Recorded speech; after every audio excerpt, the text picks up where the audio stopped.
Isso é necropolítica, onde você define quais são os corpos que são matáveis, os corpos que são deixados para morrer.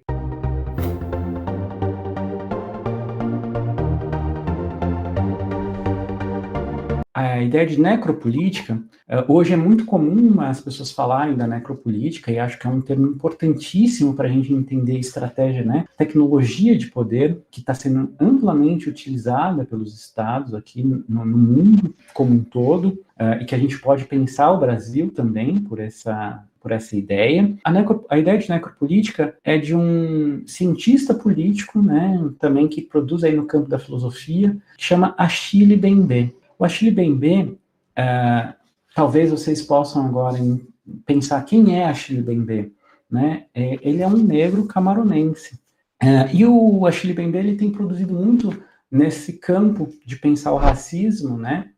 E também a ideia de necropolítica. E o Achille Mbembe vai dizer que ele, pensando com o Foucault, ele entendeu que a ideia de biopolítica, ela não dava conta de um modo de funcionar, por exemplo, do Estado moderno, mas não só do Estado, mas sobretudo do Estado moderno, que pensa um domínio não sobre a vida, mas sobre a morte, a produção de morte. Então, a necropolítica aqui, antes já tinha sido falado, né? Ele não é que ele cria esse termo, ele cria toda essa conceituação que a gente vai falar aqui agora, tá? Esse termo já foi falado antes, já foi falado também, por exemplo, tanatopolítica, né? Com outros nomes, né? Mas ele vai trazendo, assim como Foucault faz, por exemplo, com biopolítica, ele faz com a necropolítica. E ele fala, né, que a morte, né, ela é o objeto da gestão do Estado. O Estado ele mantém setores da sociedade inteiros com condições mínimas de sobrevivência para que essas pessoas realmente elas possam ser deixadas no fio da navalha entre a vida e a morte, né? A necropolítica ela não só produz morte, mas ela produz um estado de vida que é esse que está quase para morrer. Então, você produz subempregos com salários muito baixos, com uma condição de vida miserável, com um acesso à saúde muito ruim, um acesso à previdência social muito ruim, assistência social zero. Então, se a pessoa perde o emprego, ela não tem nenhum tipo de seguridade social para garantir a sua vida. Essas pessoas começam a sofrer de fome, né? Falta da água, por exemplo, a questão da água é uma questão bioética importantíssima. E essas pessoas elas estão ali num limite entre a vida e a morte, que morrer para ela passa a ser banal, passa a ser corriqueiro, cotidiano. Então, isso só do ponto de vista da seguridade social e da proteção social. Por outro lado, você tem, por exemplo, o Estado atuando do ponto de vista da justiça e dos aparelhos da polícia, né? De coerção, né, da polícia, onde setores da sociedade morrem de medo de serem mortos pela polícia o tempo todo. Isso cria uma forma de se viver onde a qualquer momento eu posso ser baleado por uma bala perdida. Eu posso morrer de fome, eu posso morrer porque eu não tenho acesso à água. Então, e se eu morro, né, aí a gente tem, por exemplo, o judiciário, quando a polícia já não precisa mais responder pelo crime que ela comete, né? Como se todo e qualquer crime da polícia não precisa ser investigado mais. Então, eu produzo pessoas que são máquinas de matar. A polícia passa a ser, ali ela tem quase que um aval para matar. E matar quem? O branco que mora nos Jardins, né, aqui em São Paulo, né, um bairro nobre de São Paulo. Né, a polícia sabe que tem bairro que ela pode entrar atirando e tem bairro que ela não pode botar a mão na arma. Né? Então, existe uma polícia para certas regiões da cidade e existe uma certa polícia para certas regiões da cidade. Então, isso é necropolítica, onde você define quais são os corpos que são matáveis, os corpos que são deixados para morrer. Quem são os corpos que são passíveis de serem mortos, assassinados ou de deixados para morrer? São os corpos negros, são os corpos, sobretudo, dos homens, né? Nesse campo da polícia, são os jovens negros. No caso de violência doméstica, por que é tão difícil a gente discutir hoje, por exemplo, a ideia do feminicídio? Por quê? Porque existe um poder de homens sobre mulher que quer que esse discurso não ganhe força. Por quê? Porque as mulheres, sim, tem que ser possível se matar mulheres. É meio pesado isso que eu estou dizendo, mas isso faz parte de uma política que funciona como um feixe de relações. Não é que uma pessoa decide, mas um modo de funcionar da sociedade que vai, cada um do seu ponto, ou com a sua força, com o seu poder, vai contribuindo ou enfraquecendo aquele modo de funcionar social. Então, quando a gente tem, por exemplo, agora o coronavírus, a gente tem que, justamente no momento em que o coronavírus atinge as camadas mais ricas, né, a camada branca da sociedade, principalmente nos grandes centros urbanos, a gente tem uma biopolítica muito forte que é de fiquem todos em casa.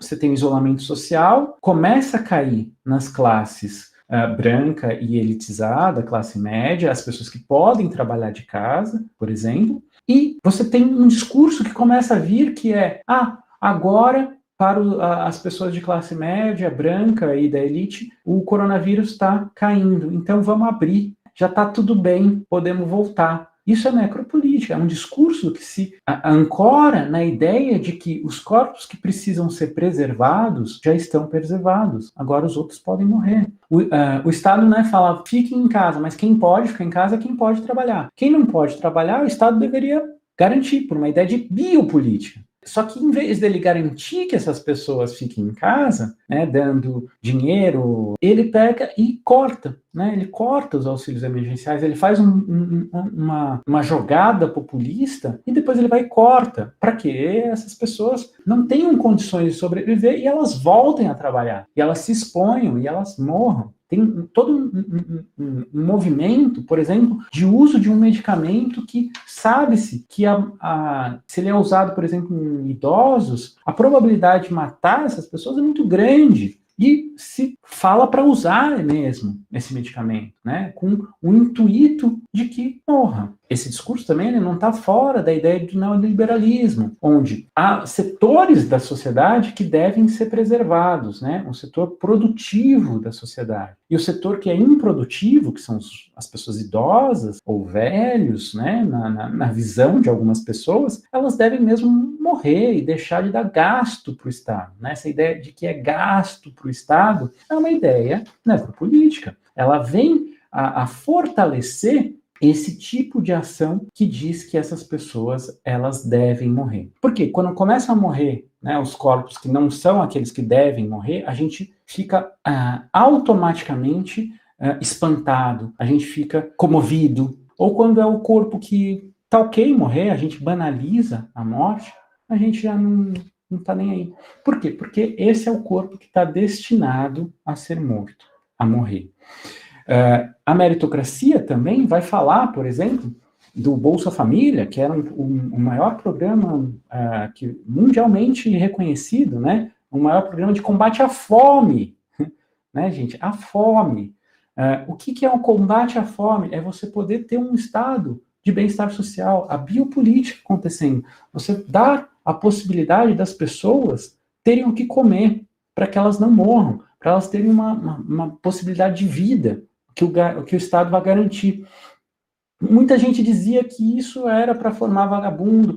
Por quê? Porque existe uma camada social que quer a necropolítica, que quer essas pessoas vivendo justamente no limiar entre a vida e a morte. Por quê? Porque aí é possível se exercer o poder sobre essas pessoas de uma forma mais incisiva, mais forte. Um filme muito interessante, que tem inclusive uma análise no meu canal, é O Preço do Amanhã, tá no Netflix, que é uma distopia onde as pessoas, elas todas se tornam imortais. Eu acabei de falar da imortalidade agora, mas o que acontece é que não morrer era um problema, né?